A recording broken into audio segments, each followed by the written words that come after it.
Hello everyone. सो जैसे कि मैंने बोला था आप लोगों को पिछले वीडियो से मैंने वादा किया था कि मैं नेक्स्ट वीडियो में आप लोगों के साथ डिस्कस करूंगा क्या होता है call back functions and call back function जानने से पहले आप लोगों को एक मोस्ट इंपॉर्टेंट कॉन्सेप्ट जानना जरूरी है। जेएस में जेएस के अंदर दो चीज़ें होता है, एक होता है हायर ऑर्डर फंक्शन और एक होता है call back function. Higher order function और कॉल बैक फंक्शन में डिफरेंस क्या होता है वो भी हम डिस्कस करेंगे, और उसे हम क्यों यूज़ करते हैं वो भी आप लोगों को बात के बारे में आप लोगों को समझाएँगे। तो कोड को बेसिकली हमें कॉल बैक फंक्शन इसीलिए यूज़ में आता है कि हम चाहते हैं कुछ ऑप्टिमाइज़्ड कोड लिखने के लिए और थोड़ा-सा क्लियर और क्लीन कोड दिखने में लगे। एक फंक्शन के अंदर अगर हम एक दूसरे फंक्शन को यूज़ में लेके उसके अंदर कुछ मॉडिफ़ाई कर रहे हैं, कुछ मॉडिफ़िकेशन कर रहे हैं, तो केस में हम यूज़ करते हैं कॉल बैक फंक्शन। जैसे कि आप देखे हो कि एरे का जो मैप वाला फंक्शन था, एरे का जो मैप वाला फंक्शन था उसके अंदर और एक हम यहाँ पे छोटा-सा फंक्शन यूज़ में ले रहे थे। जो फंक्शन क्या करता था कि एरे का एक-एक वैल्यू को उठा के उसमें मल्टीप्लाई करता जाता था और वो रिटर्न कर देता था दूसरे फंक्शन को, और दूसरे फंक्शन उसको एक न्यू एरे में डाल के फिर हमें रिटर्न करता था एक न्यू एरे। तो मैप इस केस में हो गया आपका हायर ऑर्डर फंक्शन, जो कि एक दूसरे फंक्शन को अपने आर्गुमेंट में लेता है, और उस फंक्शन का खाली ये काम होता है कि वो एक-एक वैल्यू में मल्टीप्लाई करता रहेगा। और ये मैप फंक्शन क्या करेगा, ये फंक्शन जो मल्टीप्लाई करके हमें वैल्यू रिटर्न कर रहा है, उसको एक दूसरे एरे में स्टोर करता रहता है, और फिर वही एरे हमें रिटर्न कर देता है, और जिसको हम किसी भी दूसरे एरे में स्टोर कर सकते हैं। तो ये होता है हायर ऑर्डर फंक्शन और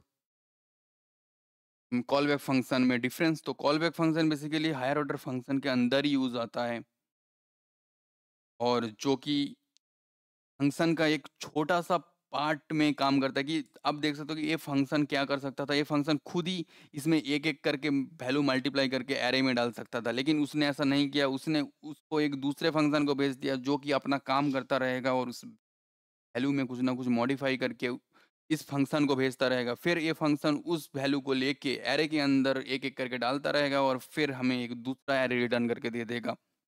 ये होता है हायर ऑर्डर फंक्शन और कॉल बैक फंक्शन में डिफरेंस। तो आप चाहो तो आपका खुद का हायर ऑर्डर फंक्शन क्रिएट कर सकते हो। जैसे कि यहाँ पे आप देख सकते हो मैंने अपना एक खुद का हायर ऑर्डर फंक्शन क्रिएट किया है। तो यहाँ पे क्या हो रहा है कि क्रिएट मल्टीप्लायर जो कि एक फैक्टर ले रहा है जिसमें कोई भी आप इंटीजर वैल्यू पास कर सकते हो।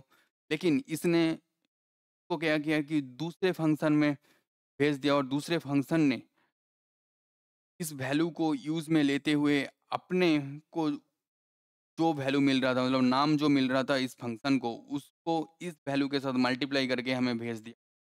तो बेसिकली यहाँ पे क्रिएट मल्टीप्लायर कुछ नहीं कर रहा है, एक दूसरा फंक्शन रिटर्न कर दे रहा है जो कि हमें हमारा एक्चुअल काम करके दे रहा है, जो कि है फैक्टर के साथ मल्टीप्लिकेशन। तो this function is called call back function and this function is called higher order function. Hope all of you understand this video. If you like this video or understand this video, please smash the like button and subscribe to my YouTube channel. I will see you in the next video. और next video में हम बात करेंगे hash map और hash set के बारे में, जो कि हम जेएस में डे टू डे लाइफ में यूज़ करते हैं, और उसका यूज़ केस क्या है और हमें क्यों यूज़ करना चाहिए, हम नेक्स्ट वीडियो में बात करेंगे। तब तक के लिए बाय बाय।